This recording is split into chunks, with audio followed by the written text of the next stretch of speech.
زي خبركم تخطاتلتي مدب قست دحنت كاب علت حموشته كساب علت 10 شمونته ورح خلتك لتشحن 26 زنبره ستاتستيكاو صبصاب ترافيكاوي حركاتات مثل نعزبو بدرجه هاجر استمزغبه قصر حركاتات 192 ينيرو بسعبه متن موت 6 كبيد موغداتي 42 تمزغيبولو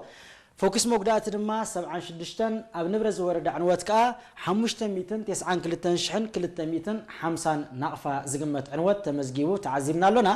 بزوبات درجه مثل نعزبو دما اب زوبا ماكل زتمزغبه قصري حركاتات 116 ينيرو እዚ ማለት ዝበዝሐ ካብቲ ሓረጋታት ኣብ ዞባ ማእከል ዝተኸስተ ነይሩ መጠን ሞት 3 ፍርቂ ካብቲ በደረጃ ሃገር ዘጋጠመ መጠን ሞት ኣብ ዞባ ማእከል ዝተዓዘብናዮ ነይሩ ከቢድ መጉዳእቲ 8 ፎክስ መጉዳእቲ 26 ኣብ ንብረት ዝወረደ ዕንወት ምስ ንዕዘቦ ግን 6200 ናቕፋ ጥራይ ዝግመት ዕንወት ይወሪዱ እዚ ድማ ዝበዝሐ ክፋለተ ሓደጋ ኣብ ዞባ ማእከል እንዳተኸስተን ከሎ እሱ ዝኸትሎ ወይ ድማ ኣብ ንብረት ዝወርደሉ ዕንወት ግን በተዛማዲ ዝሓሸ ምዃኑ እዚ ተረኺቡ ደሎ ስታቲስቲካዊ ፀብጻብ ከረዳኣና ክኢሉሎ ናብ ዞባ ደቡብ ምስ ንሰግር ድማ ዝተመዝገበ ቁፅሪ ሓደጋታት 16 ነይሩ መጠን ሞት ሓደ ከቢድ መጉዳእቲ 7 ፎክስ መጉዳእቲ ድማ 10 ተመዝጊቡ ንዕዘቦ ኣለና ኣብ ንብረት ዝወረደ ዕንወት ምስ ንሪኦ ድማ 67200 ናቕፋ ዝግመት ዕንወት ተመዝጊቡሎ ናብ ዞባ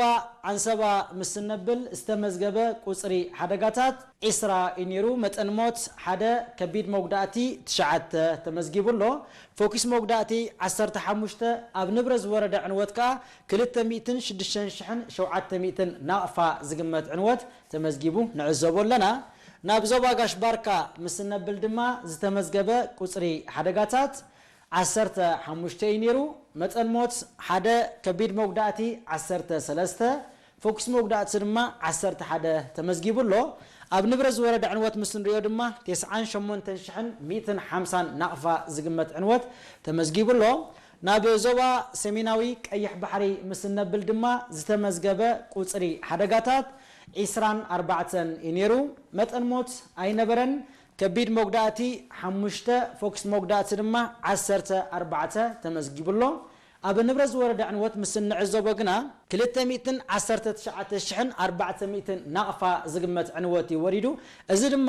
ሕጂ ናብ ዞባ ሰሜናዊ ቀይሕ ባሕሪ ዝተኸስቱ ሓደጋታት ኣዕነውቲ መንባሮም ከረዳኣና ክኢልሎ ዝተረኺቡ ደሎ ስታቲስቲካዊ ፀብጻብ ምክንያቱ ምስ ናይ ዞባ ማእከል ምስ እነገናዝቦ ዝበዝሐ ሓደጋ ኣብ ዞባ ማእከል ነይሩ 6200 ጥራይ ዝግመት ዕንወት ከ ተዓዚምና ነርና ኣብ ዞባ ሰሜናዊ ቀይሕ ባሕሪ ምስ እንዕዘቦ ግን 24 ሓደጋታት ጥራይ እንዳጋጠመን ከሎ 219400 ናቕፋ ዝግመት ዕንወት እንተዳ ወሪዱ እቶም ዝኽሰቱ ሓደጋታት ኣዕነውቲ ሓደጋታት መንባሮም ከረዳኣና ዝኽእል ፀብጻብ እዩ ናብ ዞባ ደቡባዊ ቀይሕ ባሕሪ ምስ ነብል ድማ ዝተመዝገበ ቁፅሪ ሓደጋታት 1 ነይሩ ካልእ ኩሉ ብዝተረፈ 0 እዩ መጠን ሞት ከቢድ መጉዳእቲ ፎክስ መጉዳእቲ ኣብ ንብረት ዝወረደ ዕንወት የለን ዝብል ስታቲስቲካዊ ፀብጻቢና ተቐቢልና ናብ ጠንቅታት ሓደጋ ምስ ነብል ድማ ሕጂ እውን ከምቲ ብቐፃሊ እንብሎ እዞም ተዘርዚሮም እንዕዘቦም ዘለና ጠንቅታት ሓደጋ ዝዓበዩ ጠንቅታት ኮይኖም ይቕፅሉ ኣለዉ መስተሰቲኻ ምብራሕ 13 ኣብ ዝሓለፈ ክልተ ሰሙን ብፍሉይ ዝተዓዘብናዮ መስተሰቲኻ ብምምራሕ ዝሰዓበ ሓደጋታት ብፍሉይ ተጋኒኑ ተዓዚብናዮ ነርና ቀዳምነት ዘይመሃብ 28 ሓደገኛ ኣመራርሓ 26 ርሕቐትካ ዘይምሕላው 29 መስመርካ ዘይመሓዝ ድማ 21 ሓደጋታት ዘኸተሉ ጠንቅታት ነይሮም ብስእላዊ መልክዕ ካብ ዝተኸስቱ ሓደጋታት ክንዕዘብ ምስ እንፍትን ድማ እዛ ንዕዘባ ዘለና ሓደጋ ብዕለት 29 ወርሒ 1 2026 ኣብ ፓራዱባ ኣብ ከባቢ 50 ሜትሮ ኣብ ተባሂሉ ዝግለጽ ቦታ ዘጋጠመ ሓደጋ እዩ እዚ ሓደጋ ወይ ድማ እዛ መራሒ እዛ ንዕዘባ ዘለና ተሽከርካሪት ቀዳምነት ክሃበን ብሓደገኛ ኣመራርሓን ኣብ ዝመርሓሉ ዝነበረ እዋን ዝተኸስተ ሓደጋ እዩ ሰዓታት ሓደጋ 11 ናይ ለይቲ ነይሩ ክልተ ወድን ጓልን ሓደ ወዲ ሰብዓታይ ሓንቲ ጓል አንስተይቲ ክሰግሩ ኣብ ዝፍትኑሉ ዝነበሩ እዋን ቀዳምነት ክሃቦም ክሓልፍ ብምፍታኑ ዝተኸስተ ሓደጋ እዩ እታ ጓል አንስተይቲ ናይ ሞት ጋጥምን ከሎ እቲ ወዲ ተባዕታይ ድማ ከቢድ ስንክልና ኣጋጢሞ ተዓዚብና ኣለና اتزقرم نجر زوم كلتيوم تاز موتت قال 10 عامات قال انستيتي اتي حرقه ويكات كبيس سنكلنا زقات امودما ود 10 شدشن ود تبعتاي كلتيوم مصامتي يوم نيروم حصيات يوم حستوسنا اوارح نمرعه كبصحو مدب ان نبرون كله بزقات امم حرقه تاقوال مويتات ود دما كبيس سنكلنا قاطيمو تعذبنا لنا بسنكي ز حرقازي እዚ ድማ እቲ ንሕና ንፍጽሞ ሸለልትነት ወይ ድማ እቲ ንሕና መራሕቲ ተሽከርከርቲ እንገብሮ ሸለልትነትን ሓደገኛ ኣመራርሓን ክሳዕ ክንደይ ዓቢ ስምብራት ወይ ከዓ ክሳዕ ክንደይ ከቢድ ጽልዋ ከም ዘምጽእ ኣብቲ ሕብረተሰብ ክንዕዘቦን ክንርድኦን ኣገዳሲ ምዃኑ እዚ ሓደጋ እዚ ገለ ኣብነት ክህበና ክኢሉ ኣሎ ስለዚ ንቕሓትና ክብምባል ሓደጋታትን ሳዕቤናቶምን ንከላኸል ሰላም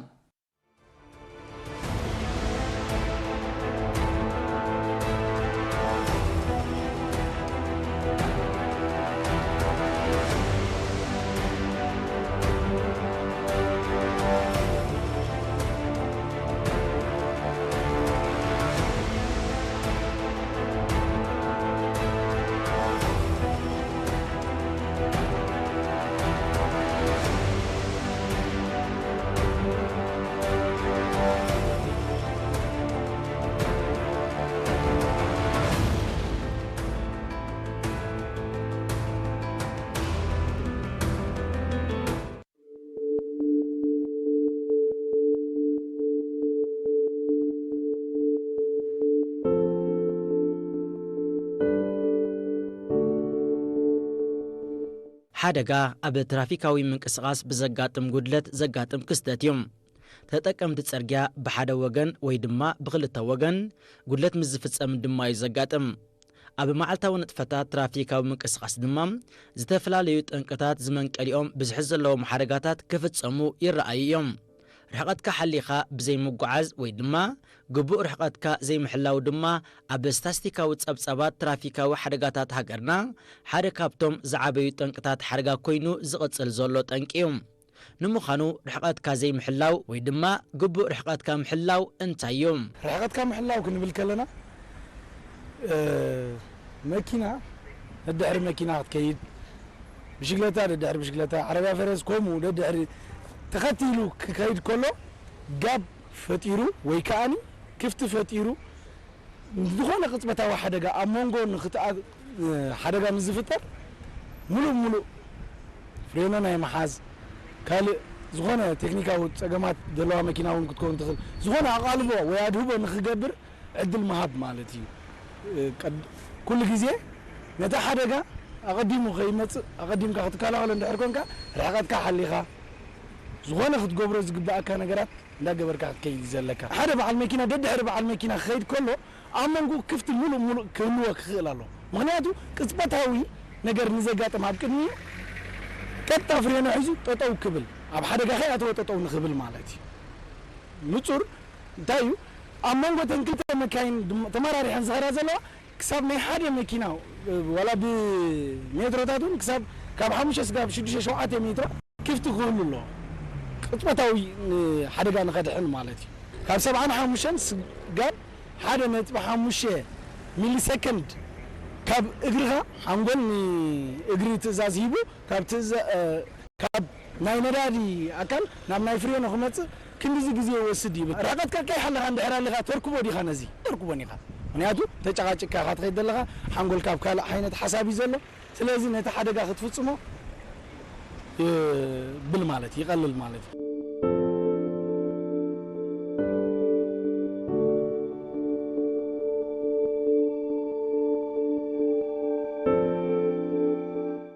ርሕቐትካ ሓሊኻ ምጉዓዝ ዓብ ኣገዳስነትን ረብሓን ዘለዎ እዩ ምስታ ትኽተላ ዘለኻ ተሽከርካሪት እኹል ርሕቐትካ ምሕላው ዝኾነ ሓደጋ ምስ ዘጋጥም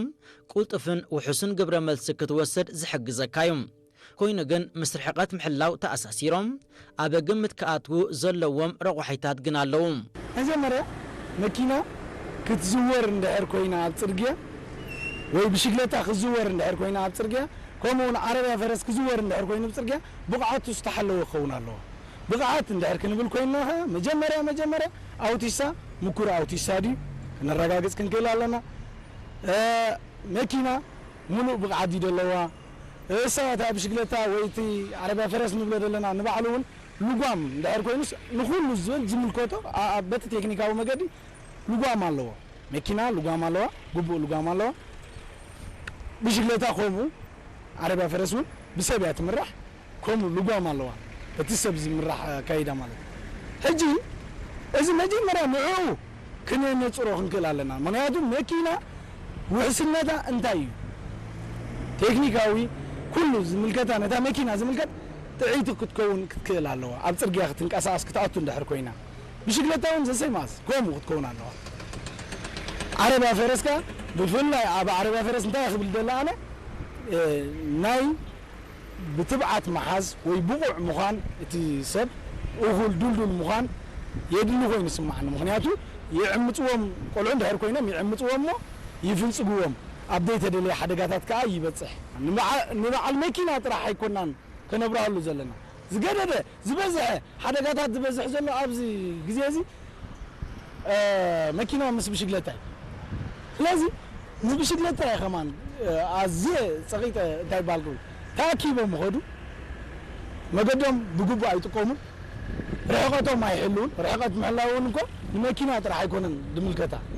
نعونا تبع بشكلتها ونملكوتا سلازي هنا رحقته حاليو غبو نجد بجوب خطك أمر خمسة الله يزلاه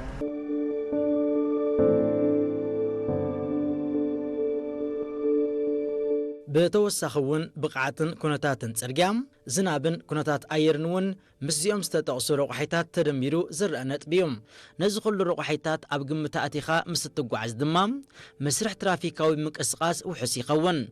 حانت تشكركاريت نخالق تشكركاريت كتقدم أبد تفتنا اللؤوانون نرحقات وحسب الزقبر أقبابيو كفتسام زلوام مخنياتو نتأمنغو زهلو رحقات زت سبب مزخون نحادقا زكالع سلازخون ناي مغيار مقدون كل خيلندي زغونت مكينا قل كدميها عندها خدت كلا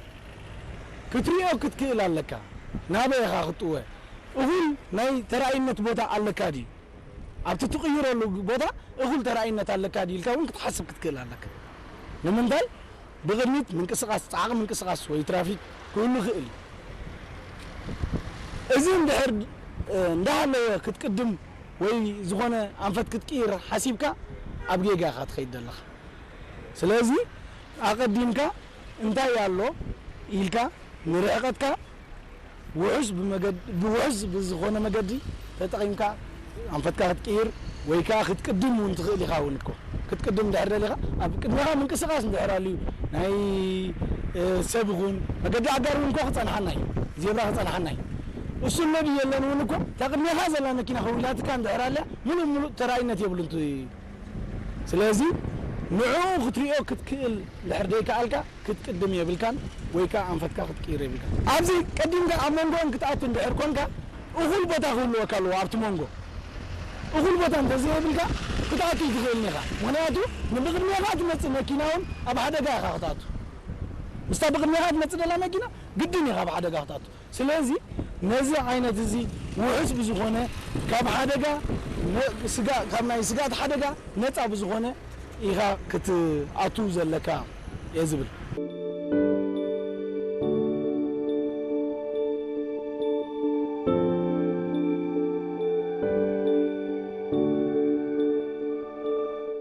أب مساجر أجار مالت زيبرا كم أون أب نايدحنت مبرهاتي مالت سيما فرو تتخيل اللوم زركبو بوتاتا تندمام تشكر كرتي كاب منك اسقاس دويلن نأجارن ننحر حدادن قدامنت كوها هبا سلازقددام بزحز اللوان تشكر كرتي كسر رعاين زر رعايام كوينغن ولا أبتتطو زبلا لأوانون قبور حقتن كحل وأي زقبا أبتي سيما فرو يغون أبتي نقد أجار يغون كتبت أخلها أزيخانا يمتسقات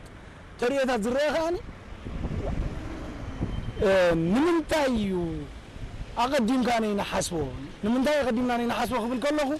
بتصح له أبزي أبو عمرنا خنسولو خنكلا لنا تمجدكم كل جزء نقول عجوا مجدي أبو عمرنا سيلنا خنكيدا لنا كم مجمرة خنبجس كاب جزانا إذا أب كم زي خمسلو أب كم زي خمسلو إلنا حاسبنا عند هرنا نقول عزكنا كم زي عين الطريقة تاتونا كواي مسترعين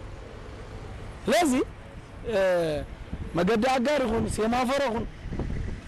ندرنا نستقبل كوينا بوزع قدلتات الفطر بوزع حركات ونكون لينا فدراري من مزرعان مصنعاكو كلها جبان جدا سلازي تهرارم يعني لا سلسة 4-5 مكاين تهرارم على الجزيرة 5 تبلا زي قالوا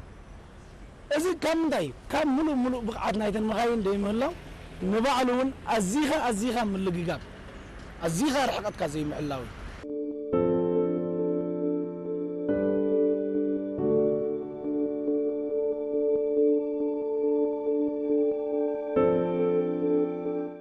ካልእ ምዝተ ኣሳሲሩ ክርአ ዘለዎ ነጥቢ ድማ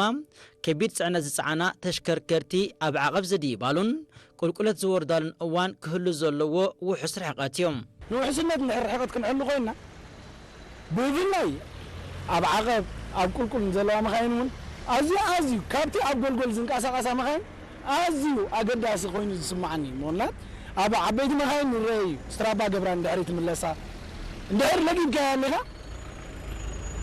كتشوف لقيات بدعري أزله منادي لقي بيدي خيدله عبا مكينا بعقب ناوتات كلا ملو مرحقات غير كيدا لك أو كل من معلو كومو رحقات زحلو عين ذاك وحس قعزو إخات قعز نحر رحقات كحلي خات قعيسك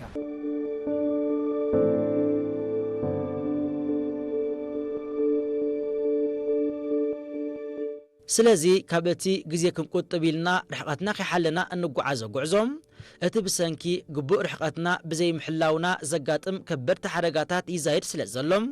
ኣብ ዝኾነ ይኹን ትራፊካዊ ምንቅስቓስና ግቡእ ርሕቐትና ክንሕሉ ይግባእ እዚ ምስ ንገብር ጥራይ እምበኣር እዚ መዓልታዊ ብሰንኪ ርሕቐትካ ዘይምሕላው ዝኽሰት ዘሎን ህይወት ብዙሓት ሰባት ዝቐዝፍ ስንክልና ዘስዕብን ከቢድ ዕንወት ዝኸትልን ዘሎ ሓደጋታት ክጎድል ዝኽእል ውሑስ ጉዕዞ ምጓዓዝ ወይ ርሕቐትካ ሓሊኻ ምጓዓዝ وحس قعزو مقعز كوين يسمعني مو لو باي بزقات كم زي يخبل دخل